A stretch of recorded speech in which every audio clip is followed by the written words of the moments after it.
श्रीमद् भगवद गीता।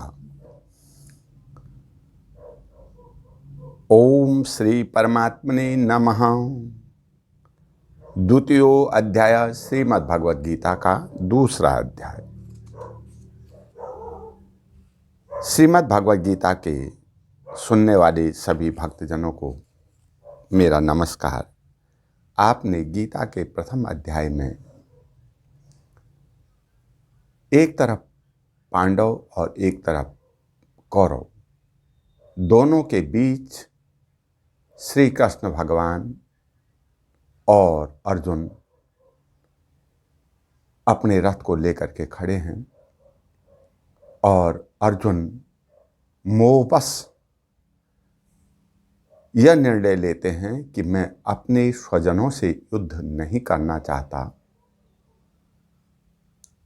और इस युद्ध से तो अच्छा है कि भिक्षा का अन्न ग्रहण करें, विशेष श्रेष्ठ होगा और युद्ध करना महाविनाश का कारक है। दूसरे अध्याय में इससे आगे की कथा आप श्रवण करेंगे।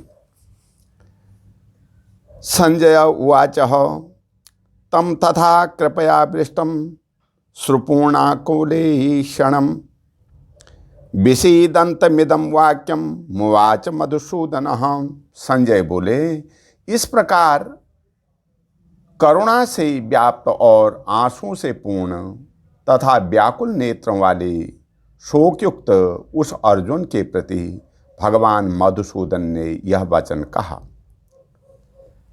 श्री भगवान उवाच कुतसत्वाः कस्मलमिदं विषमे समुपस्थितमः अनार्य जुष्टम स्वर्गम कीर्त्यम कर अर्जुन। श्री भगवान बोले, हे अर्जुन, तुझे इस असमय में यह मोह किस हेतु से प्राप्त हुआ? क्योंकि न तो यह श्रेष्ठ पुरुषों द्वारा आचरित है, न स्वर्ग को देने वाला है और न कीर्ति को करने वाला ही है।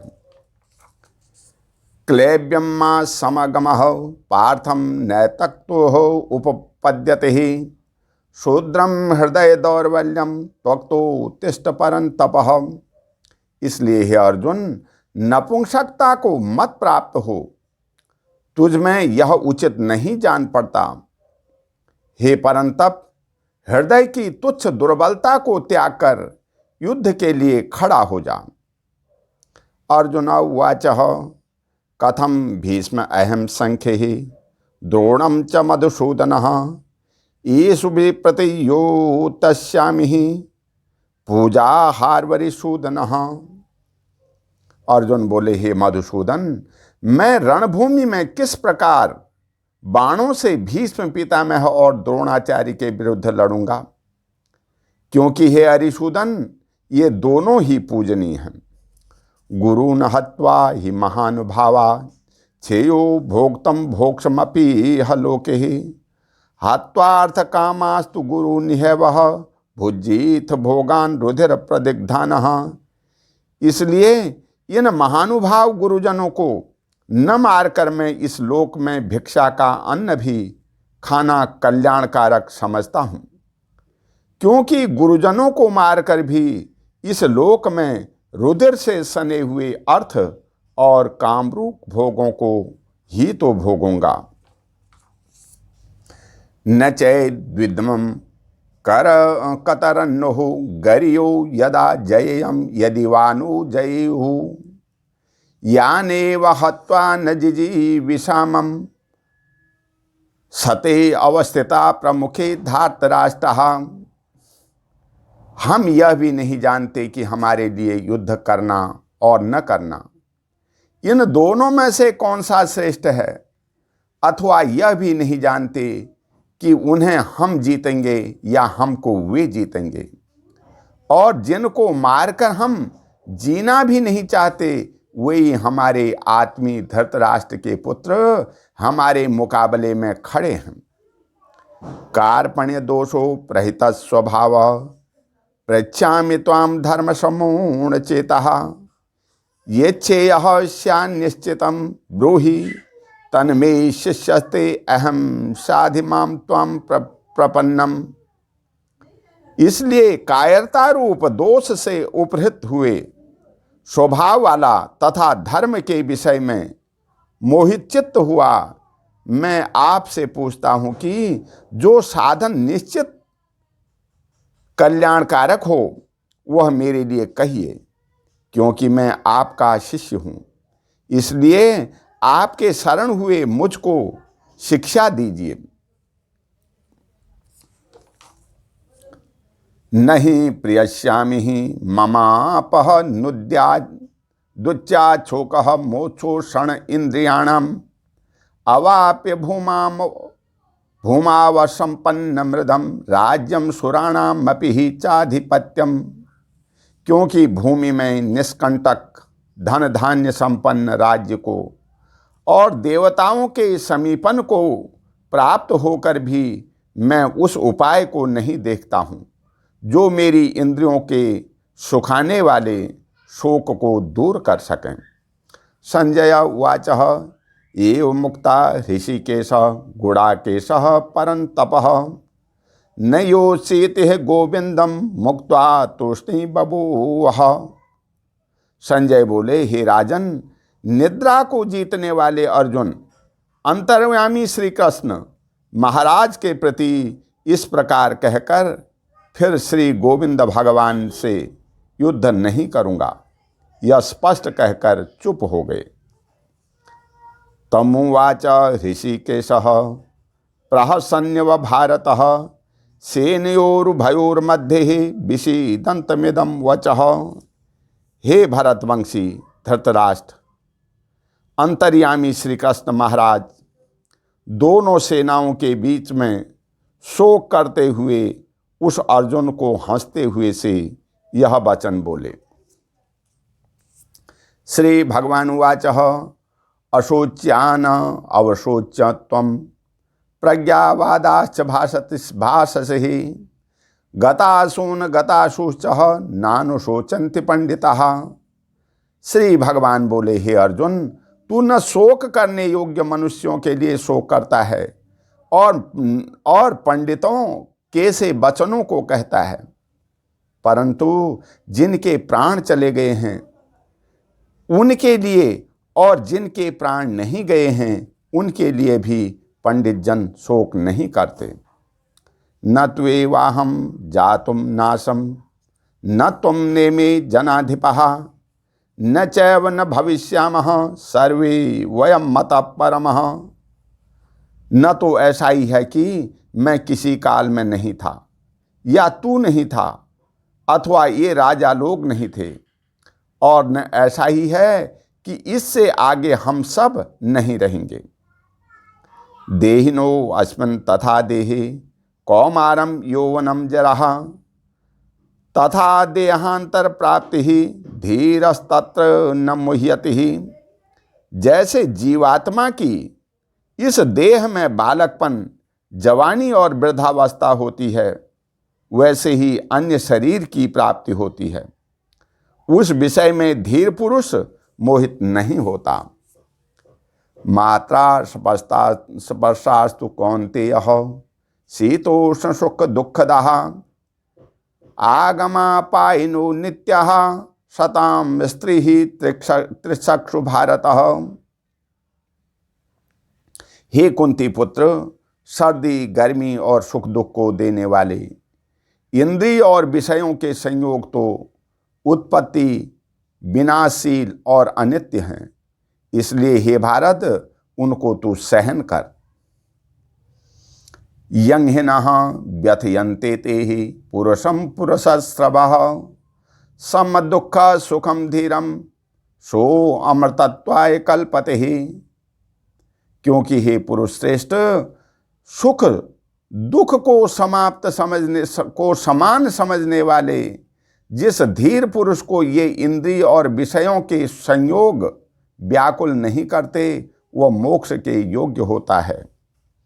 ना सतो विद्यते भावो ना भावो विद्यते सतः उभयोरपि हि दृष्टो अनंतः सत्वन्यो तत्वदर्शिभिः।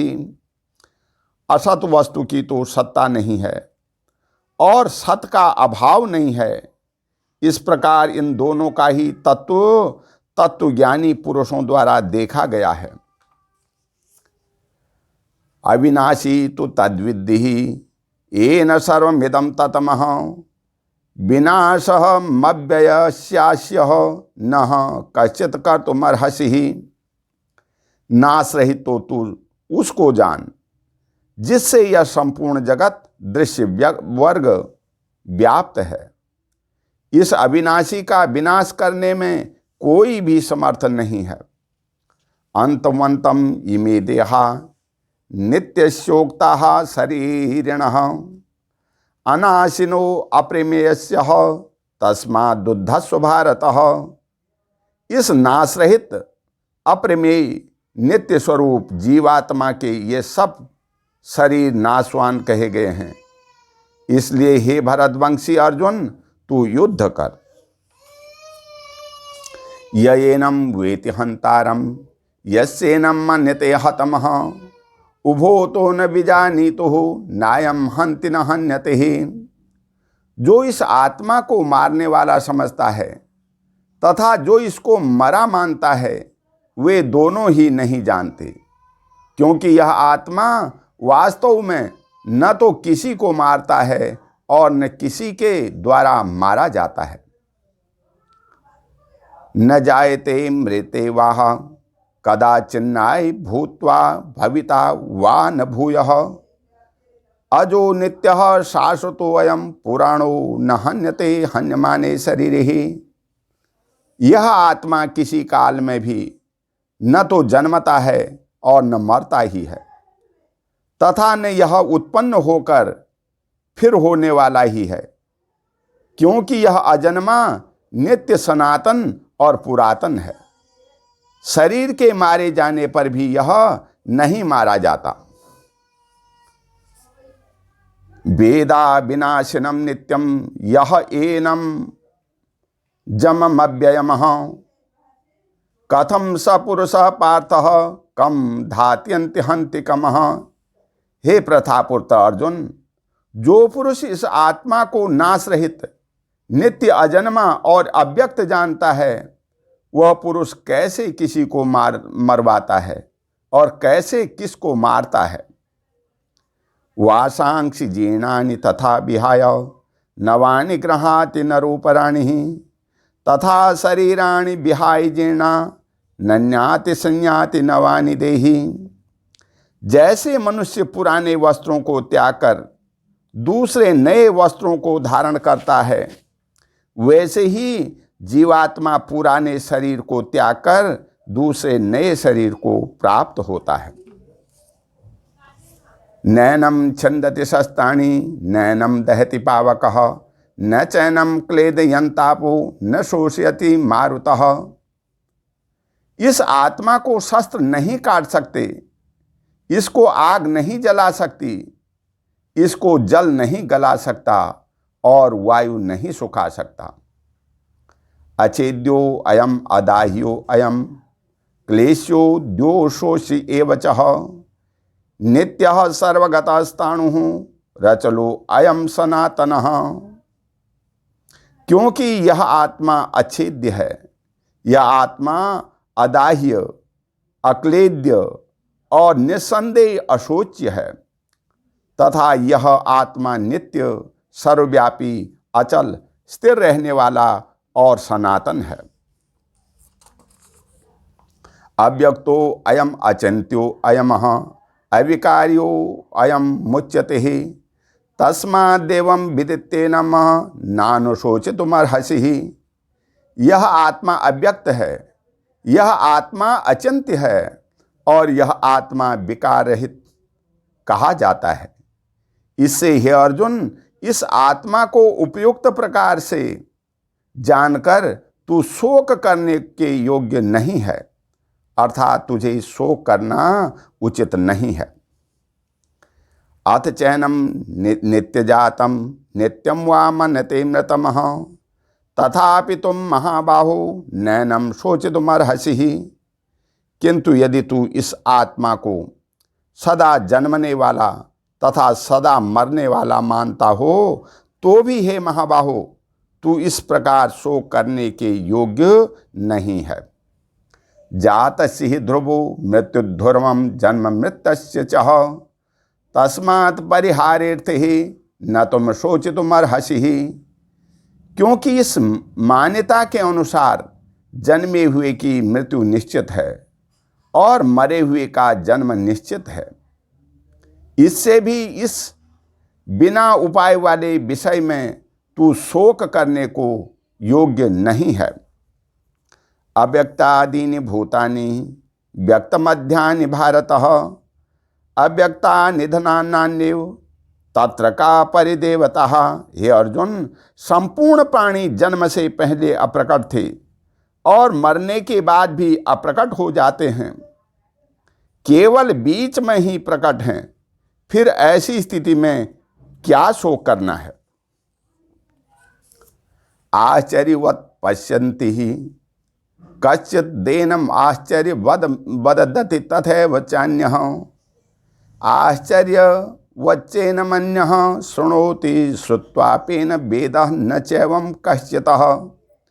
कोई एक महापुरुष ही इस आत्मा को आश्चर्य की भांति देखता है और वैसे ही दूसरा कोई महापुरुष ही इसके तत्व का आश्चर्य की भांति वर्णन करता है, तथा दूसरा कोई अधिकारी पुरुष ही इसे आश्चर्य की भांति सुनता है और कोई तो सुनकर भी इसको नहीं जानता।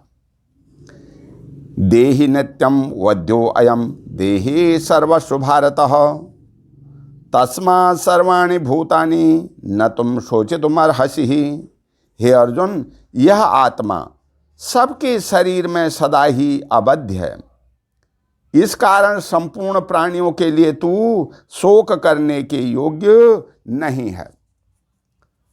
स्वधर्ममपि चावीक्ष्य न विकम्पतुमर्हसि धर्मादियुद्धाच्छेयो अनंत तक्षस्व त्रियस्य न विद्यते। तथा अपने धर्म को देखकर भी तू भय करने योग्य नहीं है, यानी तुझे भय नहीं करना चाहिए, क्योंकि क्षत्रिय के लिए धर्मयुक्त युद्ध से बढ़कर दूसरा कोई कल्याणकारी कर्तव्य नहीं है। यदृच्छा चोपपन्नम स्वर्गद्वारमपावृतमः सुखिनः क्षत्रिया पार्थः लभन्ते युद्धमीदृशमः। हे पार्थ, अपने आप प्राप्त हुए और खुले हुए स्वर्ग के द्वार रूप इस प्रकार के युद्ध को भाग्यवान क्षत्रिय लोग ही पाते हैं। अथ चेत्त्वमिमं धर्म्यं संग्रामं न करिष्यसि ततः स्वधर्म कीर्ति च हित्वा पापमवाप्स्यसि। किंतु यदि तू इस धर्मयुक्त युद्ध को नहीं करेगा तो स्वधर्म और कीर्ति को खोकर पाप को प्राप्त होगा। कीर्ति अकीर्ति चापि भूतानि कथयिष्यामि ते अव्ययामः संभावितस्य चाकीर्ति मरणादतिरिच्यते। तथा सब लोग तेरी बहुत काल तक रहने वाली अपकीर्ति का भी कथन करेंगे और माननीय पुरुष के लिए अपकीर्ति मरण से भी बढ़कर है। भयाद्रणादु परतम मन्यन्ते त्वं महारथः येषां च त्वं बहुमतुः भूत्वा यास्यामि लाघवमः। और जिनकी दृष्टि में तू पहले बहुत सम्मानित होकर अब लघुता को प्राप्त होगा, वे महारथी लोग तुझे भय के कारण युद्ध से हटा हुआ मानेंगे। अवाच्य वादाश्च बहूनः वदिष्यन्ति तवाहितः निन्दन्तु सतव सामर्थ्यम ततो दुःखतरम नु किमः। तेरे बैरी लोग तेरे सामर्थ्य की निंदा करते हुए तुझे बहुत से न कहने योग्य वचन भी कहेंगे, उससे अधिक दुख और क्या होगा। हतो वा प्राप्स्यसि स्वर्गं जित्वा वा भोक्ष्यते महिम तस्मादुत्तिष्ठ कौन्तेयः युद्धाय कृतनिश्चयः या तो तू युद्ध में मारा जाकर स्वर्ग को प्राप्त होगा अथवा संग्राम में जीतकर पृथ्वी का राज्य भोगेगा। इस कारण हे अर्जुन, तू युद्ध के लिए निश्चय करके खड़ा हो जा। सुख दुखे समे कृत्वा लाभा लाभो जया जयो ततो युद्धाय युज्यस्व नैवं पापमवाप्स्यसि। जय पराजय, लाभ हानि और सुख दुख समान समझकर उसके बाद युद्ध के लिए तैयार हो। इस प्रकार युद्ध करने से तू पाप को नहीं प्राप्त होगा।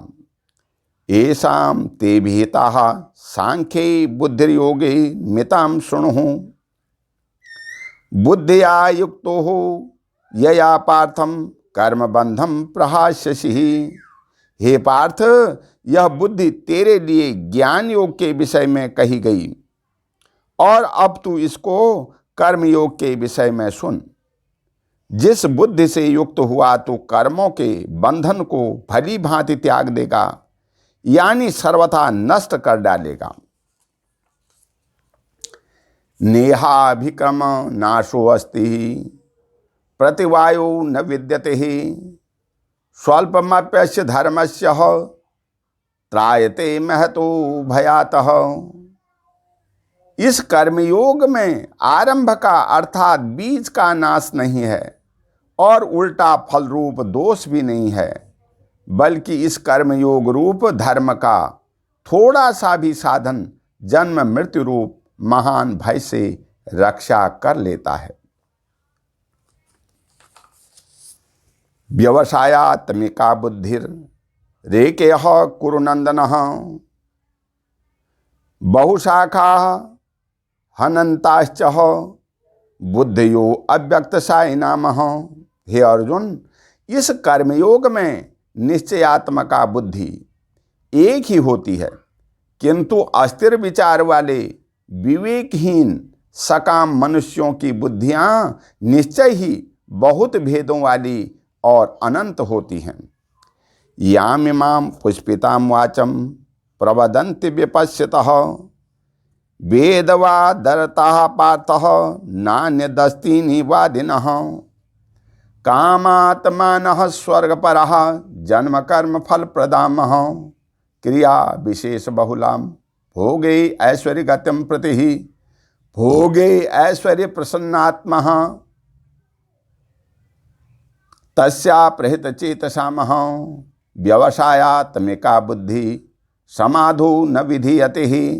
हे अर्जुन, जो भोगों में तन्मय हो रहे हैं, जो कर्मफल के प्रशंसक, वेद वाक्यों में भी प्रीति रखते हैं, जिनकी बुद्धि में स्वर्ग ही परम प्राप्य वस्तु है और जो स्वर्ग से बढ़कर दूसरी कोई वस्तु ही नहीं है, ऐसा कहने वाले हैं, वे अविवेकी जन इस प्रकार को जिस प्रकार पुष्पित यानी दिखाऊ शोभायुक्त वाणी को कहा करते हैं, जो कि जन्म रूप कर्म फल देने वाली एवं भोग तथा ऐश्वर्य की प्राप्ति के लिए नाना प्रकार की बहुत सी क्रियाओं का वर्णन करने वाली है, उस वाणी द्वारा जिसका चित्त हर लिया गया है, जो भोग और ऐश्वर्यों में अत्यंत आसक्त हैं, उन पुरुषों की परमात्मा में निश्चयात्मिका बुद्धि नहीं होती। तैर्गुण्य विषया वेदाः निस्त्रे गुण्यो भवार्जुनः निर्द्वंदो नित्य सत्वस्तुः निर्योग क्षेम आत्ममानः। हे अर्जुन, वेद उपयुक्त प्रकार से तीनों गुणों के कार्य रूप समस्त भोगों एवं उनके साधनों का प्रतिपादन करने वाले हैं। इसलिए तू उन भोगों एवं उनके साधनों में आसक्तिहीन, हर्ष शोकादि द्वंद्वों से रहित, नित्य वस्तु परमात्मा में स्थित, योग क्षेम को न चाहने वाला और स्वाधीन अंतःकरण वाला हो।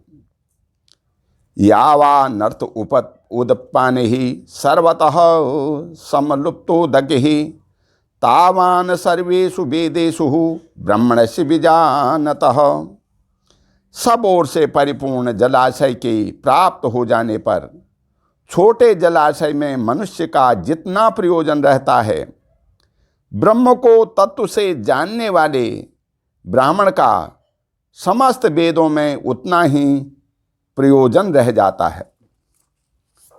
कर्मण्येवाधिकारस्ते ही माम फलेषु कदाचन मां कर्म फल हेतुर्भूर्मः ते संगोत्वक्त कर्मणि ही। तेरा कर्म करने में ही अधिकार है, उसके फलों में कभी नहीं। इसलिए तू कर्मों के फल का हेतु मत हो तथा तेरी कर्म न करने में भी आसक्ति न हो। योगस्तः कुरु कर्माणि संगम त्वक्त्या धनंजयः सिद्धया सिद्धयो समो भूत्वा समत्वम योग उच्यते।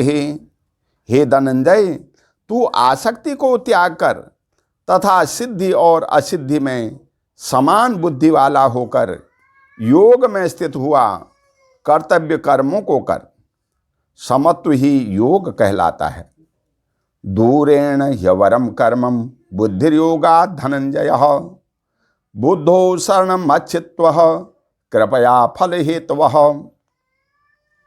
इस समत्वरूप बुद्धि योग से सकाम कर्म अत्यंत ही निम्न श्रेणी का है।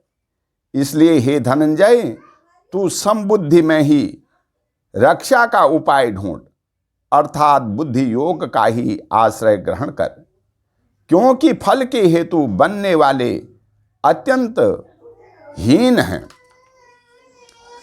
बुद्धि योग तो जहाति उभे सुकृत दुष्कृत ही तस्माद्योगाय युज्यस्व योगो कर्मसु कौशलमः। समबुद्धि युक्त पुरुष पुण्य और पाप दोनों को इसी लोक में त्याग देता है, अर्थात उनसे मुक्त हो जाता है। इससे तू समत्व रूप योग में लग जा।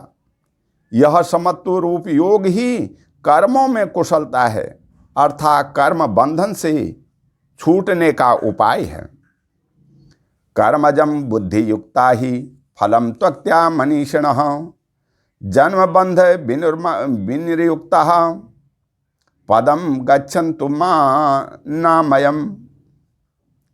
क्योंकि समबुद्धि से युक्त ज्ञानी जन कर्मों से उत्पन्न होने वाले फल को त्याग कर जन्म रूप बंधन से मुक्त हो निर्विकार परम पद को प्राप्त हो जाते हैं।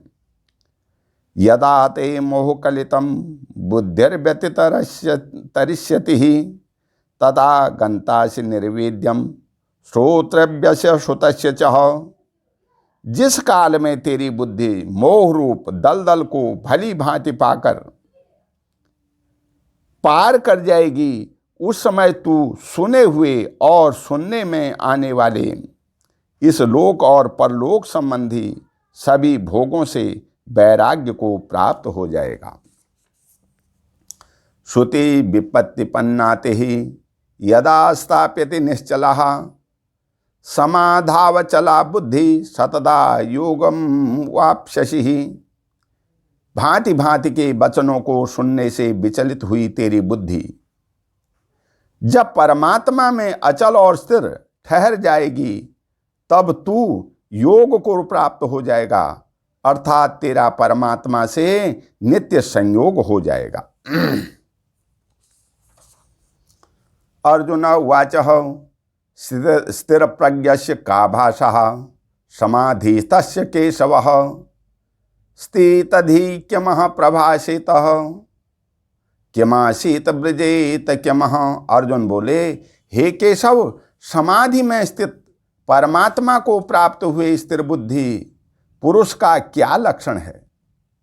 यह स्थिर बुद्धि पुरुष कैसे बोलता है, कैसे बैठता है और कैसे चलता है? श्री भगवान उवाच प्रजहाति यदा कामान सर्वान् पार्थ मनोगतानः आत्मन्येवात्मना तुष्टः स्थित प्रगस्योच्यते।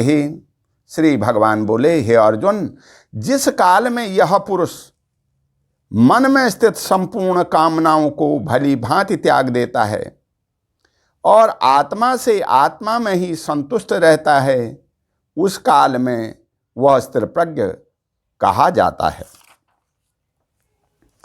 दुखे सुनुधि दिग्रमनः सुखेषु विगत स्पृह वीतराग भय क्रोधः स्थित धी मुनिरुच्यते ही। दुखों की प्राप्ति होने पर जिसके मन में उद्वेग नहीं होता, सुखों की प्राप्ति में जो सर्वथा निष्प्रिय है तथा जिसके राग भय और क्रोध नष्ट हो गए हैं, ऐसा मुनि स्थिर बुद्धि कहा जाता है। यह सर्वतानः भिस्तेह सततदा प्राप्य शुभाशुभम नाभिनंदति न द्वेष्टि तस्य प्रज्ञा प्रतिष्ठिता। जो पुरुष सर्वत्र स्नेह रहित हुआ, उस शुभ तथा अशुभ वस्तु को प्राप्त होकर न प्रसन्न होता है और न द्वेष करता है, उसकी बुद्धि स्थिर है। यदा संहृते चापम कूर्मो अंगानि व सर्वशः इंद्रियाणि इंद्रियार्थी भय सतस्य प्रज्ञा प्रतिष्ठिता। और कछुआ सब ओर से अपने अंगों को जैसे समेट लेता है, वैसे ही जब वह पुरुष इंद्रियों के विषयों से इंद्रियों को सब प्रकार से हटा लेता है, तब उसकी बुद्धि स्थिर है, ऐसा समझना चाहिए। विषया विनिर्वर्तन्ते ही निराहार से देहिनः रजवर्जः समोऽप्यस्यः परम दृष्ट्वा निवर्तते ही।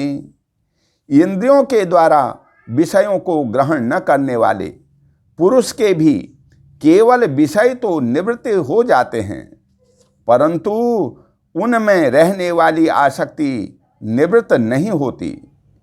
इस स्थिर प्रज्ञ पुरुष को तो आसक्ति भी परमात्मा का साक्षात्कार करने के निवृत्त हो जाती है। यत तो ह्यापि कौन्तेयः पुरुषस्य विपश्यतः इंद्रियाणि ही प्रमाथिनी हरन्ति प्रसभम मनः। हे अर्जुन, आसक्ति का नाश न होने के कारण ये प्रमथन स्वभाव वाली इंद्रियां यत्न करते हुए बुद्धिमान पुरुष के मन को भी बलात्कार से हर लेती हैं। तानि सर्वाणि संयम्य युक्तासीत मत्परः वशे ही यस्य इंद्रियाणि ही तस्य प्रज्ञा प्रतिष्ठितः। इसलिए साधक को चाहिए कि वह उन संपूर्ण इंद्रियों को बस में करके समाहित चित्त हुआ मेरे परायण होकर ध्यान में बैठे, क्योंकि जिस पुरुष की इंद्रियां बस में होती हैं उसी की बुद्धि स्थिर हो जाती है। ध्यायतो विषयान पुंसः संगस्ते सुपजायते संगात् संजावते कामम कामात् क्रोधो अभिजायते। विषयों का चिंतन करने वाले पुरुष की जिन विषयों में आसक्ति हो जाती है, आसक्ति से उन विषयों की कामना उत्पन्न होती है और कामना में विघ्न पड़ने से क्रोध उत्पन्न होता है। क्रोधात् भवति सम्मोह सम्मोहात् स्मृति विभ्रमः स्मृति भ्रंशात् बुद्धिनाशो बुद्धिनाशात् प्रणश्यति। क्रोध से अत्यंत मूढ़ भाव उत्पन्न हो जाता है, मूढ़ भाव से स्मृति में भ्रम हो जाता है, स्मृति में भ्रम हो जाने से बुद्धि अर्थात ज्ञान शक्ति का नाश हो जाता है और बुद्धि का नाश हो जाने से वह पुरुष अपनी स्थिति से गिर जाता है। राग द्वेष वियुक्तेस्तु विषयानिन्द्रिहि ऐश्वरम न आत्मवशे विधेयात्मा प्रसादमभिगच्छति। परंतु अपने अधीन किए हुए अंतःकरण वाला साधक अपने वश में की हुई राग द्वेष से रहित इंद्रियों द्वारा विषयों में विचरण करता हुआ अंतःकरण की प्रसन्नता को प्राप्त होता है। प्रसादे सर्व दुखानां हानिरस्योपजायते प्रसन्न चेतसो ह्याशु बुद्धि पर्वतिष्ठते। अंतःकरण की प्रसन्नता होने पर इसके संपूर्ण दुखों का अभाव हो जाता है और उस प्रसन्नचित वाले कर्म योगी की बुद्धि शीघ्र ही सब ओर से हटकर एक परमात्मा में ही भली भांति स्थिर हो जाती है। नास्ति बुद्धिर्युक्तस्य न चायुक्तस्य भावनः न चा भावयतः शांतस्य कुतः सुखमः। न जीते हुए मन और इंद्रियों वाले पुरुषों में निश्चयात्मका बुद्धि नहीं होती और उस अयुक्त मनुष्य के अंतःकरण में भावना भी नहीं होती तथा भावनाहीन मनुष्य को शांति नहीं मिलती और शांति रहित मनुष्य को सुख कैसे मिल सकता है। इंद्रियाणाम हि पचरताम यन मनो अनुविधीयते तदस्य हरति प्रज्ञामः वायुर्नावमी वाम भसिः। क्योंकि जैसे जल में चलने वाली नाव को वायु हर लेती है, वैसे ही विषयों में विचरती हुई इंद्रियों में से मन जिस इंद्रिय के साथ रहता है वह एक ही इंद्रिय इस अयुक्त पुरुष की बुद्धि को हर लेती है। तस्माद्यस्य महाबाहो निगृहीतानि सर्वशः इंद्रियाणि इंद्रियार्थैः भय सत्वस्य प्रज्ञा प्रतिष्ठितः। इसलिए हे महाबाहो, जिस पुरुष की इंद्रियों के विषयों में से सब प्रकार निग्रह की हुई हैं, उसी की बुद्धि स्थिर है। या निशा सर्वभूतानां तस्यां जागृति संयमिः यस्यां जागृति भूतानि सा निशा पश्यतो मुनिः। संपूर्ण प्राणियों के लिए जो रात्रि के समान है, उस नित्य ज्ञान स्वरूप परमात्मा की प्राप्ति में स्थिर प्रज्ञ योगी जागता है और जिस नाशवान सांसारिक सुख की प्राप्ति में सब प्राणी जागते हैं, परमात्मा के तत्व को जानने वाला मुनि के लिए वह रात्रि के समान है। आपूर्यमाणम अचल प्रतिष्ठम समुद्रन्मापः प्रविशन्ति यद्दतः तदत्कामा यं प्रविशन्ति सर्वे सशान्तिमाप्नोति न काम कामिः। जैसे नाना नदियों के जल सब ओर से परिपूर्ण अचल प्रतिष्ठा वाले समुद्र में उसको विचलित न करते हुए ही समा जाते हैं, वैसे ही सब भोग जिस स्थिर प्रज्ञ पुरुष में किसी प्रकार का विकार उत्पन्न किए बिना ही समा जाते हैं, वही पुरुष परम शांति को प्राप्त होता है, भोगों को चाहने वाला नहीं। विहाय कामान यह सर्वानः पुमाश्चरति निःस्पृहः निर्ममो निरहंकारः सशान्तिमधिगच्छति। जो पुरुष संपूर्ण कामनाओं को त्याग कर ममता रहित, अहंकार रहित और स्पृहा रहित हुआ विचरता है, वही शांति को प्राप्त होता है।